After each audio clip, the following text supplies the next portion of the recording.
ও লালু দাদু, বাড়ি আছো?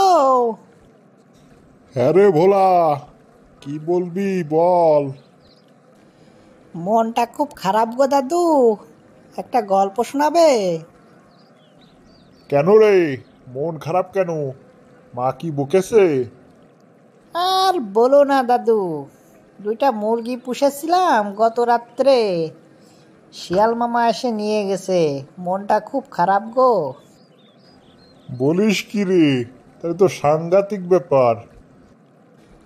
তা কি আর বলতে দাদু, এই জন্যই তো আসলাম তোমার কাছে গল্প শুনতে, যাতে আমার মনটা ভালো হয়ে যায়।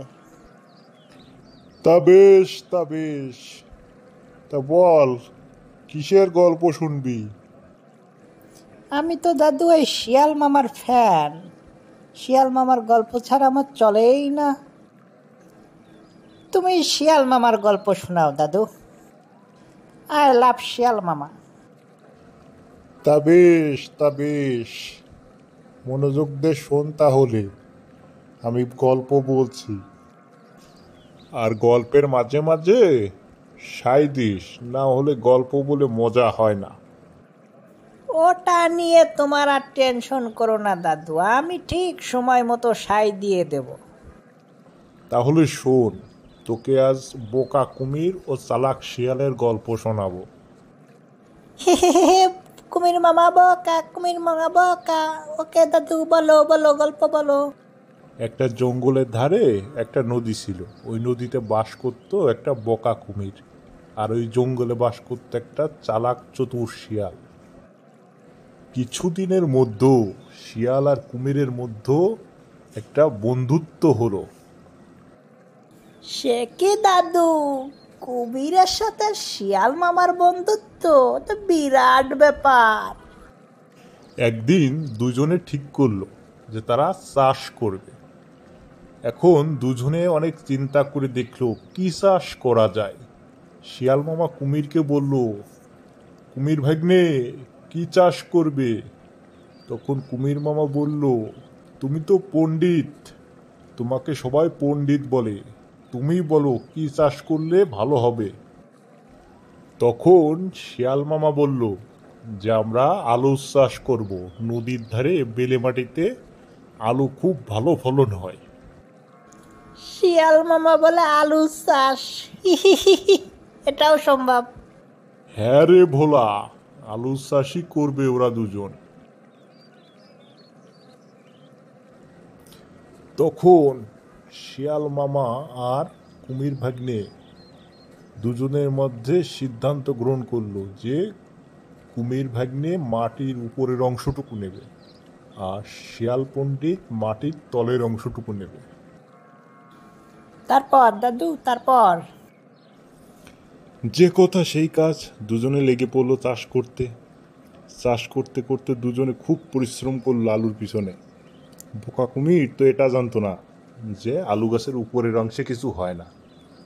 কিছুদিন যাবার পর কুমিরটা শিয়ালকে কিছু না বলেই আলু গাছের উপরের অংশ কেটে নিয়ে গেল। তার অংশটুকু সে বুঝে নিয়ে গেল আর ফেলে রেখে গেল মাটির তলের অংশটুকু।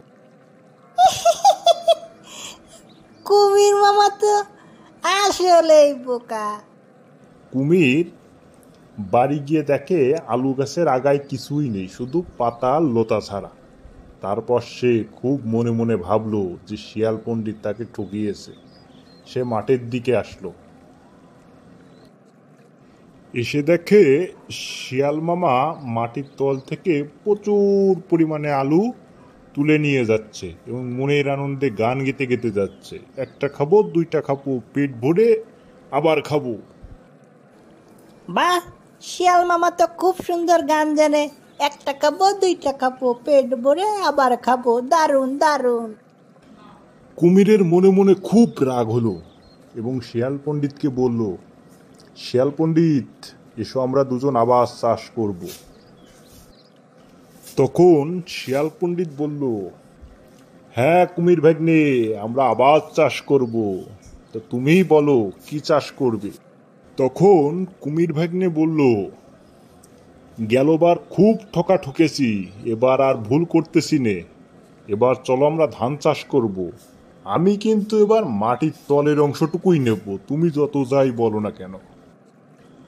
তখন শিয়াল পণ্ডিত এবারও মনে মনে খুব খুশি হলো এবং মিটি মিটি হাসি দিয়ে বলল, ঠিক আছে ভাগ্নে, তাই হবে। ধান চাষ, তাও আবার মাটির তয়ের অংশ। কুমির বাগনে আসলেই বোকা। যে কথা সেই কাজ, দুজনে খুব লেগে পড়ল ধান চাষে। ধান চাষ শেষ হয়ে যাওয়ার পরে কিছুদিন যাবার পরে শিয়াল পণ্ডিত কুমিরের কথা মতো ধানের আগার অংশটুকু কেটে নিয়ে গেল আর রেখে গেল কিছু খড় আর ধানের গোড়ার অংশটুকু। এবার কুমির ভাগ্নে মনের আনন্দে ড্যান্স করতে করতে ধানের জমিতে আসলো যে গতবার ঠকেছি, এবার ঠকবো না, শিয়াল মামাকে এবার ঠকাবো, আমি এবার ধানের তলের অংশটুকু নিয়েছি, ফলন যা হয় সব আমার হবে। সে তার কথা মতো খড় ধান উপড়িয়ে তার বাসায় নিয়ে গেল, যে দেখে মাটির তলের অংশে কোনো ফলনই নেই, শুধু কিছু খড় পেয়েছে। সে খুব রেগে গেল এবং মনে মনে ভাবতে থাকলো শিয়াল পণ্ডিত তাকে এবারও ঠকিয়েছে। সে এটা সহ্য করতে পারল না।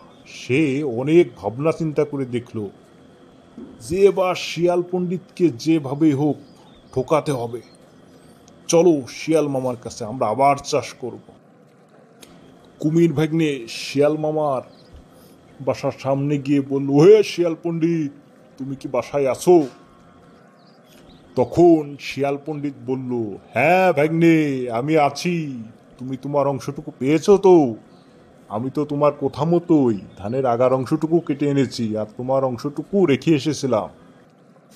তখন কুমির ভাগ্নে বলল, হ্যাঁ শিয়াল পণ্ডিত, আমি আমার অংশটুকু ঠিকই বুঝে পেয়েছি, তবে চলো না আমরা আবার চাষ করি।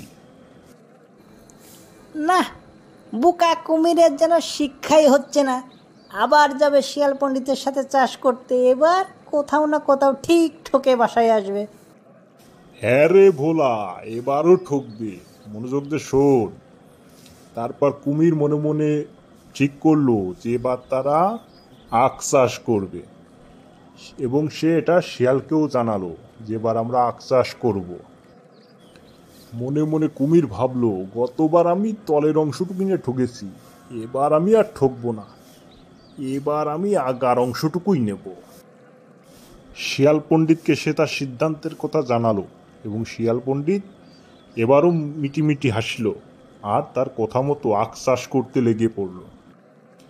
কিছুদিন যাবার পর আখ চাষ করা শেষ হলে কুমির মামা তার কথা মতো আখের আগার অংশটুকু কেটে নিয়ে গেল আর নিচের অংশটুকু রেখে গেল শিয়াল পণ্ডিতের জন্য। এবার সে তার অংশটুকু বাসায় নিয়ে গিয়ে দেখলো আগার অংশে একটু মিষ্টি অংশ নেই, আছে শুধু নোনতা জল।